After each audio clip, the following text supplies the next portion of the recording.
ఒక అబ్బాయి ప్రతి రాత్రి చీకటి పడగానే నిశ్శబ్దంగా వంటిట్లోకి దూరి మద్యం దొంగిలించేవాడు. కానీ ఒక రాత్రి అతను వెళుతుండగా అతని తండ్రి అతడిని రంగులరాట్నంగా పట్టుకున్నారు. తండ్రి అతన్ని తిడుతూ తను ఎందుకలా చేస్తున్నాడని అడిగారు.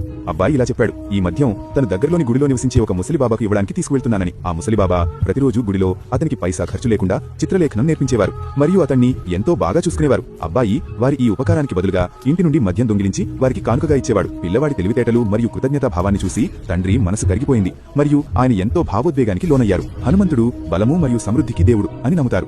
ఈ అబ్బాయి పేరు ఆరవ్ శర్మ. ముందుకు సాగి అతను ఒక ప్రసిద్ధ చిత్రకారుడయ్యాడు. ఆరవ్ శర్మ చిన్నతనంలోని ఒక ఆసక్తికరమైన సంఘటన చాలా ప్రసిద్ధి చెందింది. అతని తండ్రికి ఒక స్నేహితుడుండేవారు. అందరూ ఆయనను మిశ్రాజీ అని పిలిచేవారు. ఆయనకు చిత్రకళపై లోతైన జ్ఞానం ఉండేది. ఒకరోజు ఆయన వారి ఇంటికొచ్చారు మరియు చిన్నారి ఆరవ్ గీసిన చిత్రాలను చూసి ఎంతో ప్రభావితులయ్యారు. అంత చిన్న వయసులో అంతటి ప్రతిభను చూసి ఆయన ఆశ్చర్యపోయారు. కొంతకాలం తర్వాత మిశ్రా గారి కొత్త ఇల్లు తయారైంది. ఆయన ఒక సేవకుని పంపి తండ్రి కొడుకులిద్దరిని తన కొత్త ఇంటికి ఆహ్వానించారు. ఇంటికి చేరుకున్నాక సేవకుడు ఇలా చెప్పాడు, యజమాని ఏదో పని మీద బయటకు వెళ్లారు మరియు కాసేపట్లో తిరిగి వస్తారు. అప్పటి వరకు మీరు టీ తాగండి. ఆరవ్ గదిలో కూర్చుని పుస్తకం చదువుతుండగా అప్పుడే ఒక పక్షి అతని దృష్టిని ఆకర్షించింది మరియు అతను దాని వెంటే అంగణంలోకి వెళ్లాడు. ఆడుకుంటూ అతను తెలియకుండానే ఒక గదిలోకి చేరుకున్నాడు. ఆ గది గోడలు కొత్తగా నిర్మించబడ్డాయి. పూర్తిగా తెల్లగా మరియు మెరుస్తూ ఉన్నాయి. గోడలను చూడగానే అతని మనసులో ఒక సాహసోపేతమైన ఆలోచన వచ్చింది. అతను టేబుల్ మీద ఉన్న బ్రష్ ను తీసుకున్నాడు.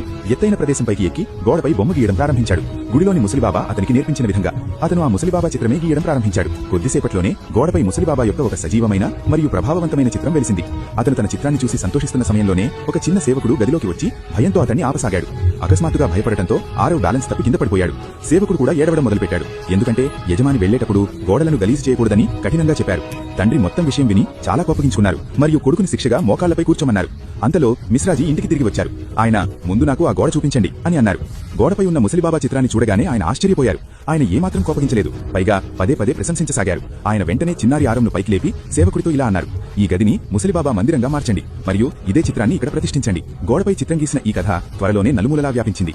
ఆరవ్ శర్మ పేరు ప్రసిద్ధి చెందింది మరియు చుట్టుపక్కల ప్రజలు అతనితో చిత్రాలు గీయించుకోవడానికి రావడం మొదలుపెట్టారు. కానీ ఆరవ్ స్వయంగా ఇలా చెప్పేవాడు, ఒక చిత్రం గీసేయడం పెద్ద విజయం ఏమీ కాదు. నిజమైన విజయం కోసం నిరంతర శ్రమ మరియు సాధన అవసరం. దీని తర్వాత అతను మరింత పట్టుదలతో చిత్రకళను అభ్యసించాడు మరియు చివరికి ఒక గొప్ప చిత్రకారుడయ్యాడు. నీతి: గురువు పట్ల కృతజ్ఞత మరియు నిరంతర సాధన ఉంటే ఏదైనా సాధించవచ్చు.